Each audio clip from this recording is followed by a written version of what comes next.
Hello friends, welcome to session 2 of our discussion on Gateway District Parks. Session 1 में हम लोगों ने क्या क्या किया एक थोड़ा सा जस्ट मैं आपको बता दूं। अगर आपने सेशन 1 वाला या पार्ट 1 वाला हमारा वीडियो नहीं देखा है तो मैं इसका आई बटन में लिंक दे दूंगा। आप पहले पार्ट 1 जरूर देखें, क्योंकि जब तक आप पार्ट 1 को पूरी तरह से नहीं देखेंगे आपको पार्ट 2 उतना ज्यादा क्लियरली समझ में नहीं आएगा। फिर भी मैं आपको बताने का कोशिश करता हूँ कि हम लोगों ने पार्ट 1 में क्या किया। पार्ट 1 में पहले हम लोगों ने कंपनी के फंडामेंटल्स को समझा, उसके नंबर क्रंचिंग किए। नंबर क्रंचिंग में हम लोग को कोई बहुत ज्यादा कुछ इंटरेस्टिंग नहीं दिखा। नंबर्स में हम लोग देखें कि हिस्टोरिकल परफॉर्मेंस कंपनी का कोई बहुत अच्छा नहीं है। एक जो नेगेटिव चीज दिखा कि इसके कंटिंजेंट लाइबिलिटी बहुत ज्यादा है, तो वो एक चीज है, something which the investor should be cautious about. फिर हम लोग देखें कि शेयर होल्डिंग पैटर्न में कुछ इंटरेस्टिंग हो रहा है कि म्यूचुअल फंड का होल्डिंग क्वार्टर वाइज बढ़ते जा रहा है, ठीक है, और पब्लिक के हाथ से शेयर कम होते जा रहा है। तो उससे हमारा इंटरेस्ट डेवलप हुआ कि कंपनी में कुछ तो ऐसा है जो शायद हमें नंबर में नजर नहीं आ रहा है। फिर हम लोगों ने कंपनी के बिजनेस को स्टडी करना स्टार्ट किया। कंपनी के बिजनेस के बारे में थोड़ा थोड़ा पढ़ा कि कंपनी क्या सर्विस प्रोवाइड करती है, रेलवे में क्या है, ट्रांसपोर्ट का क्या फैसिलिटी है, वेयर हाउसिंग क्या है, और उसको डिटेल में थोड़ा समझा कि इनके पास क्या क्या इक्विपमेंट्स है जिसके वजह से वो ये सब सर्विसेज को बहुत ऑटोमेटिक ढंग से प्रोवाइड कर सकती है। अब हम लोग पार्ट 2 में डिस्कस करेंगे डेप्थ में कि जो इनका इन इन rail linked inland container depot जो है, आईसीडी बिजनेस है, वो रेलवे से लिंक होने के वजह से कितना बड़ा एडवांटेज इनको आगे चल के मिलेगा। डेडिकेटेड फ्रेट कॉरिडोर जो सरकार का जो पूरा प्लान है, उसमें क्या क्या चेंजेस आएंगे, अभी मालगाड़ी कैसे चलता है और बाद में डेडिकेटेड फ्रेट कॉरिडोर आने के बाद क्या क्या चेंजेस होने वाले हैं, उसको समझेंगे। कंपनी का आगे केपेक्स प्लान क्या है, कंटेनर फ्रेट स्टेशंस के बारे में डिटेल में समझेंगे कि उसका फ्यूचर प्लान्स और एक्सपेंशन प्लान्स क्या क्या है, और फिर हम लोग अपना एक वैल्यूएशन देखेंगे। तो ये सारा कुछ हम लोग अभी पार्ट 2 में कवर करेंगे। तो चलिए स्टार्ट करते हैं part 2, discussion on gateway district parks. तो इनका रेल लिंक जो आईसीटी बिजनेस है उसके बारे में समझते हैं। तो ये लोग जो कंपनी है, they are the largest private player in railway linked ICDs with the fleet of 31 train. इनके पास 13 ट्रेन है और इनके पास 531 रोड ट्रेलर्स हैं at its terminal. GDL is the largest private player in container rail segment. Container rail segment में they are the largest player, ठीक है। अगर हम बात करें तो फोकस का, तो they bought stake from Blackstone. Blackstone के पास इनका कुछ शेयर्स था, उन्होंने ये मार्च 2019 में खरीद लिया, thereby renewing its focus on railway business. तो पहले रेलवे बिजनेस पे इनका उतना फोकस नहीं था, पर ब्लैकस्टोन से स्टेक खरीदने के बाद इन्होंने अपना फोकस रेलवे बिजनेस पे बढ़ाना चालू कर दिया। लोकेशन वाइज बात करें तो इनका लोकेशंस बहुत अच्छा है, स्ट्रेटेजिक लोकेशंस इनके पास है। पार्ट 1 में ऑलरेडी हम लोगों ने डिस्कस किया है कि facilities are strategically located at in the alignment of the dedicated freight corridors, strong footprints across northwest India with state of art 4 intermodal terminals। तो 4 इंटरमोडल टर्मिनल्स हैं इनके, और state of art intermodal terminals की वजह से इनका जो location है काफी इंटरेस्टिंग बनता है, और ज्यादातर जो सामान है इसी रूट के थ्रू पास होते हैं, तो वहां इनको आगे चल के बहुत एडवांटेज मिलेगा। कनेक्टिविटी का बात करें तो रेगुलर कंटेनर ट्रेन सर्विस जो है इनका नहावा, सेवा, मुंद्रा एंड पीपावाव पोर्ट में, यानी जो पोर्ट में सामान को अल्टीमेटली पोर्ट में पहुंचाना, चाहे आप रोड से पहुंचाइए चाहे रेलवे से पहुंचाइए, पर अगर रेलवे का ऑप्शन हो और रेलवे सस्ता पड़े रोड से, तो डेफिनेटली हम लोग रेलवे प्रीफर करते हैं। तो इनका जो रेलवे रेक्स है वो पोर्ट से कनेक्टेड है। तो अगर आगे चल के रेलवे सस्ता बनता है लॉजिस्टिक्स के मामले में, और क्योंकि इनका रेल लिंक ऑलरेडी पोर्ट से कनेक्टेड है, लोग इनके इनके इनके थ्रू सामान को भेजना प्रीफर करेंगे।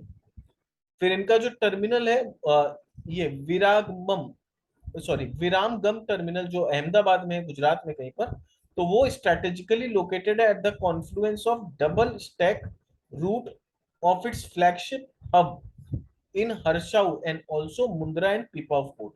तो मुंद्रा और पीपाव पोर्ट के बगल में है, और हम जानते हैं कि गुजरात से कितना एक्सपोर्ट होता है इंडिया में। गुजरात आज के डेट में इंडिया का सबसे बड़ा मैन्युफैक्चरिंग हब है, और उसी पोर्ट से ज्यादातर सामान एक्सपोर्ट होता है। अगर उसके पोर्ट से कनेक्टेड इनका रेलवे ट्रैक है, तो आप खुद समझ जाइए कितना बड़ा वॉल्यूम्स इनको एडवांटेज मिलेगा। इनका इंफ्रास्ट्रक्चर कहाँ कहाँ पर है, गुड़गांव में है, फरीदाबाद, गुड़गांव में है, फरीदाबाद में है, लुधियाना में है, अहमदाबाद में। आप डिटेल्स चाहें तो वीडियो को पॉज करके थोड़ा सा पढ़ सकते हैं, पार्ट वन में ऑलरेडी हम लोगों ने कवर किया है, तो मैं दोबारा इसको रिपीट नहीं करूंगा। आप चाहें तो थोड़ा वीडियो को पॉज करिए और ये नंबर्स आप देख सकते हैं कितना क्या कैपेसिटी है इनका। केपेक्स प्लान देखते हैं कि नेक्स्ट 2 इयर्स में इनका क्या प्लान है। तो नेक्स्ट 2 इयर्स में ये लोग 250 करोड़ रुपया खर्चा करने का प्लान है। अब उस 250 करोड़ से ये लोग क्या क्या करेंगे, तो पहले ये लोग 2 टर्मिनल सेटअप करेंगे, 2 नया सैटेलाइट टर्मिनल ये लोग सेटअप करेंगे नेक्स्ट 2 इयर्स। फिर they have a plan to increase high capacity and high speed rail fleet, यानी रेलवे का जो फ्लीट है उसको ये लोग अभी 31 है उसको 40+ कर देंगे। अभी इनके पास 31 फ्लीट्स है रेलवे, यानी जो मालगाड़ी है 31 है, उसको बढ़ा के ये लोग 40 करना पसंद करेंगे। पसंद क्या मतलब, ये प्लान। फिर सैटेलाइट टर्मिनल जो होगा वो इनेबल करेगा aggregation of cargo through flagship terminal of Harsaru. तो हरासू में जो टर्मिनल है वहां से सारे कार्गो को एक जगह एग्रीगेट कर एग्रीगेशन करने में मदद करेगा। फिर जीडीएल प्लान कर रहा है कि they will invest in rail link satellite terminal in north India, और नॉर्थ इंडिया में भी एक रेल लिंक सैटेलाइट टर्मिनल बनाएंगे, वहां पर भी कुछ इन्वेस्टमेंट ये लोग करेंगे। तो ये इनका आगे चल के केपेक्स का प्लान।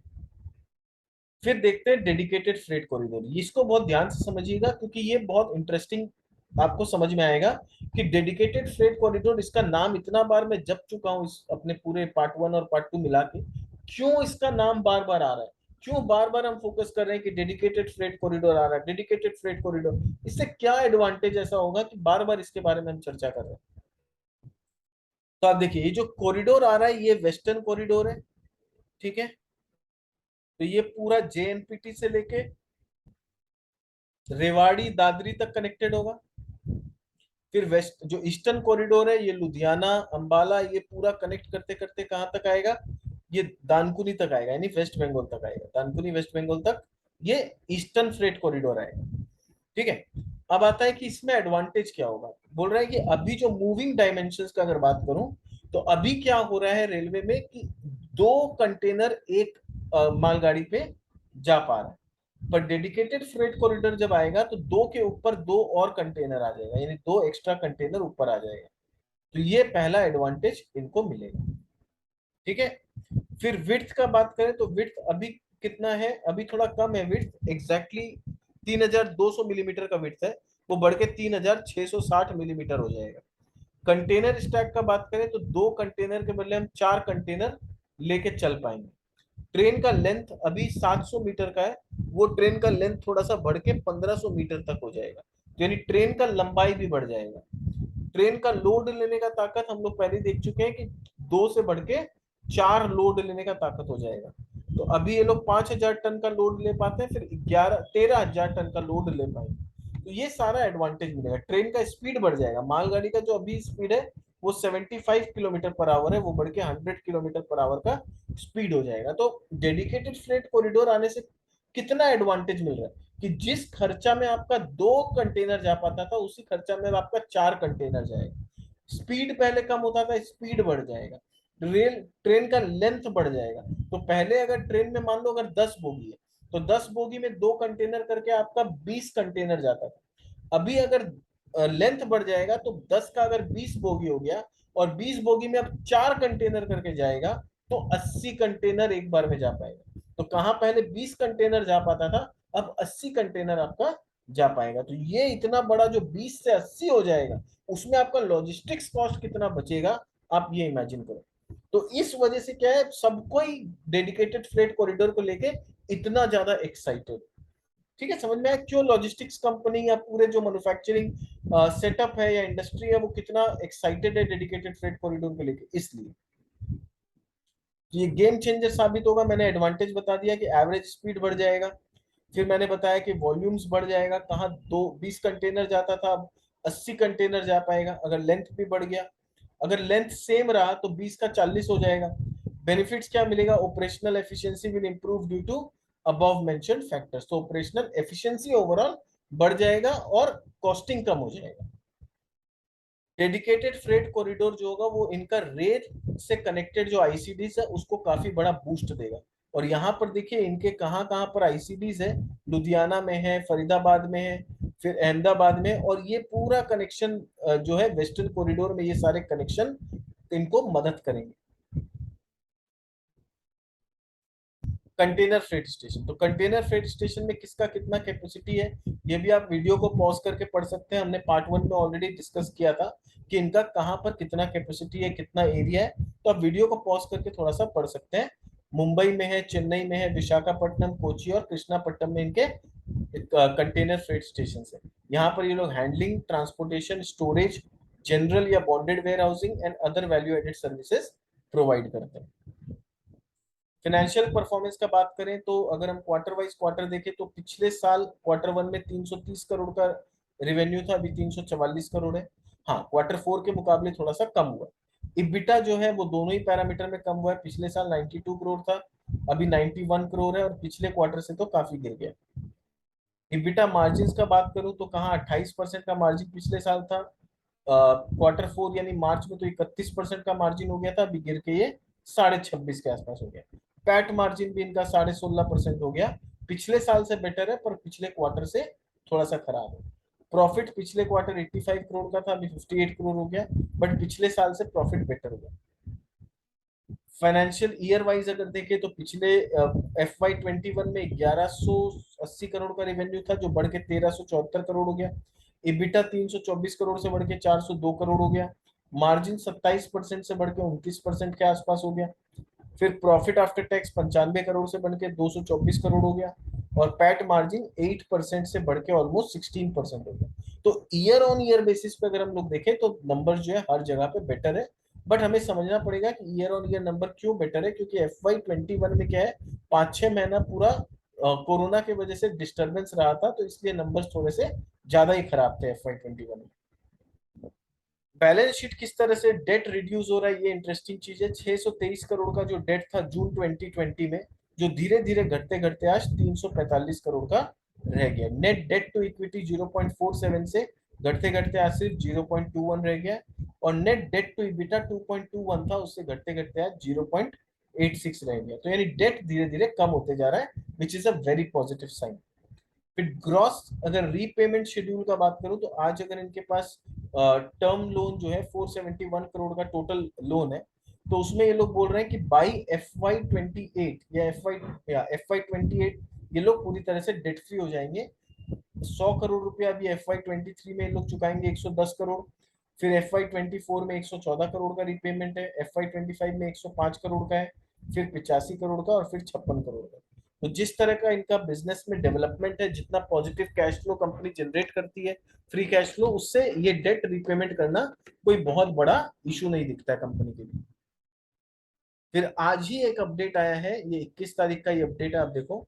कंपनी ने एक नया लैंड एक्वायर किया, which is a very positive sign, कि gateway district park announces that the company has completed the purchase of land at Dhankiya near Jaipur and will now commence construction of new rail linked container depot, inland container.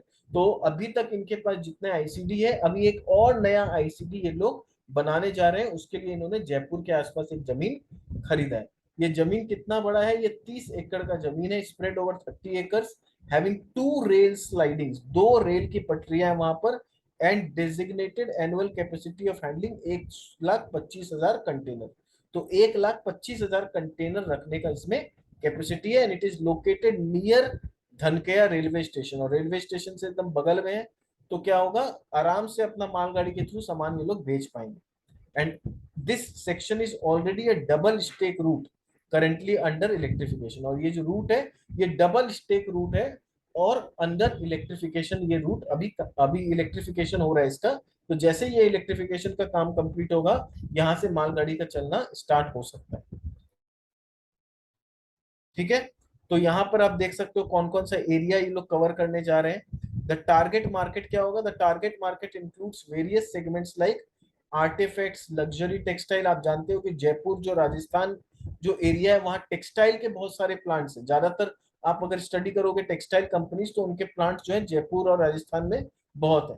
फिर readymade garments ये लोग वहां से भेजेंगे, James and jewellery, hand noted rugs, rubber based prosthetics, food and beverages, agriculture products like goal gram, tobacco, minerals, ये सारा कुछ मालगाड़ी के थ्रू ये लोग भेज पाएंगे। So this is a very good move जो आज कंपनी ने लिया है, और यही न्यूज का कारण है कि आज का स्टॉक प्राइस ऑलमोस्ट एक बार सर्किट लगा दिया था, फिर शायद थोड़ा सा नीचे बंद हुआ। अब आते हैं कि जो पार्ट वन और पार्ट टू में जो हम लोगों ने पूरा डिस्कशन इतने दोनों सेशन मिला के किया, उससे हमें क्या लगता है कंपनी का एक रीजनेबल वैल्यूएशन क्या हो सकता है in three different scenarios. But इससे पहले कि हम डिस्कस करें, बताना चाहूंगा it is only for educational purpose. ये मेरी तरफ से किसी तरह का कोई रिकमेंडेशन नहीं है। मेरा काम सिर्फ आपको एजुकेट करना है कि कंपनी का बिजनेस क्या है, कंपनी आगे क्या प्लान्स कर रही है, कितना आगे चल के पोटेंशियल है। अगर आपको कंपनी का बिजनेस अच्छा लगा, नंबर्स वैल्यूएशन अट्रैक्टिव लगे, तो अगर आप इन्वेस्ट करना चाहते हैं तो अपने फाइनेंशियल एडवाइजर से एक बार जरूर कंसल्ट करें, और उसके बाद इन्वेस्टमेंट डिसीजन लेने का कोशिश करें। I am not a SEBI registered analyst, तो मेरे किसी भी डिस्कशन को आप मेरे तरफ से रिकमेंडेशन मत समझिए। इट इज ओनली कि मेरा काम है कि मैं आपको एजुकेट करूं कंपनी के बारे में। तो valuation is also part of just educative knowledge. तो यहाँ पर अगर मुझे लगता है कि बुल फेज में अभी इनका जो सालाना रिवेन्यू है 1360 करोड़ है, आई एम एक्सपेक्टिंग कि जिस तरह से पॉजिटिव मूवमेंट आ रहा है, 30% का टॉप लाइन में ग्रोथ बहुत जल्दी 1 साल या 1.5 साल के अंदर आ सकता है। और अगर ये लोग 27% का मार्जिन मेंटेन कर पाए, तो मेरे को लगता है कि इनका जो वैल्यूएशन निकल के आता है 111-112 रुपए तक शेयर का प्राइस जा सकता है। या फिर अगर बहुत ज्यादा पॉजिटिव कुछ हुआ तो इससे भी ऊपर जा सकता है। नॉर्मल सर्कमस्टेंसेज में अगर बहुत ज्यादा ग्रोथ नहीं होता है, 25% का टॉप लाइन ग्रोथ होता है, और मार्जिन इनके थोड़े कम रहते हैं, 25% के आसपास ही मार्जिन भी रहते हैं, तो ये इसका जो रीजनेबल फेयर वैल्यू आज के रेट में निकल के आता है 86 रुपीज। तो आज अभी ये 74 के आसपास ट्रेड कर रहा है, तो 86 जो है ये इमीडिएटली मेरे को दिखता है कि ये टच कर सकता है अगर सब कुछ अच्छा रहा तो। और अगर सिचुएशन जो प्लान से अकॉर्डिंगली नहीं चला, मार्जिन इनको नहीं मिला अच्छा, ग्रोथ इनका 20% अगर आया पर मार्जिन डिप सिर्फ 19% हो गया, तो नीचे से नीचे ये लोग 55 या 60 रुपए तक नीचे जा सकती है अगर बियर फेज में चला जाता है। पर फिलहाल जिस तरह का गवर्नमेंट का पॉलिसी है, जिस तरह का इसमें ट्रैक्शन डेवलप हो रहा है, मुझे नहीं लगता है कि इसमें इतना बड़ा डाउनसाइड आ सकता है। बट डेफिनेटली 55-60 रुपया तक अगर कोई दिन मार्केट में बहुत बड़ा करेक्शन आए, तो 55-60 रुपए तक नीचे आ सकता है। अगर इस प्राइस में मिले तो आई थिंक वो एक राइट प्राइस हो सकता है इंटर, अगर आप करना चाहें तो, अगर आपको कंपनी अच्छी लगी तो। और बुल फेज में 112 रुपए तक का टारगेट दिखता है। फिर जैसे जैसे कंपनी में डेवलपमेंट होगा, ये टारगेट्स बदलते रहेंगे, ऊपर की तरफ भी नीचे की तरफ भी। तो फिलहाल तो जो दिखता है मेरे को, ये दिखता है कि रीजनेबल जो फेयर वैल्यू है इसका 85 रुपीज तक होना चाहिए। तो उम्मीद करता हूँ आपको ये वीडियो पसंद आया होगा। अगर आपको हमारे वीडियो से कुछ सीखने मिल रहा है, कुछ अच्छी जानकारियां मिल रही है, आपको कुछ फायदा हो रहा है, तो हमारे वीडियो को जरूर लाइक कर दीजिए। और अगर आप पहली बार आए हैं हमारे चैनल में, तो इसे सब्सक्राइब करना मत भूलिएगा। साथ साथ बेल बटन दबा दीजिएगा ताकि आपको आने वाले नोटिफिकेशंस मिलते रहें। अपने दोस्तों के साथ ये वीडियो शेयर करिए जो स्टॉक मार्केट में इन्वेस्ट करते हैं, जो स्टॉक मार्केट का नॉलेज लेना चाहते हैं, नॉलेज लेके मार्केट में इन्वेस्ट करना चाहते हैं, एक अच्छे इन्वेस्टर बनना चाहते हैं, उनको आप शेयर कर सकते हैं, ताकि वो भी आपके साथ साथ एक क्वालिटी कंटेंट ले पाए, नॉलेज ले पाए, और फिर आप लोग कलेक्टिवली आपस में डिस्कस करके किसी अच्छी कंपनी में इन्वेस्टमेंट कर पाए। उम्मीद करता हूँ आपको हमारे चैनल से फायदा हो रहा है। आप हमारे चैनल के कंटेंट्स को लाइक कर रहे हैं, अगर लाइक कर रहे हैं तो लाइक बटन जरूर दबा दीजिएगा। बहुत बार होता है कि आप लाइक तो करते हैं पर बटन दबाने में थोड़ा सा कंजूसी कर देते हैं, बट कंजूसी मत करिए। बहुत मेहनत लगता है इस तरह के पूरे प्रेजेंटेशन बना के, रिसर्च करके वीडियो बनाने में। तो आप एक लाइक करेंगे तो हमारा मोटिवेशन बढ़ेगा। बहुत खुशी होती है कि हमारा कंटेंट आपको पसंद आ रहा है। Thank you so much. मिलते हैं हमारे नेक्स्ट वीडियो में किसी नई कंपनी के साथ। तब तक के लिए बाय बाय।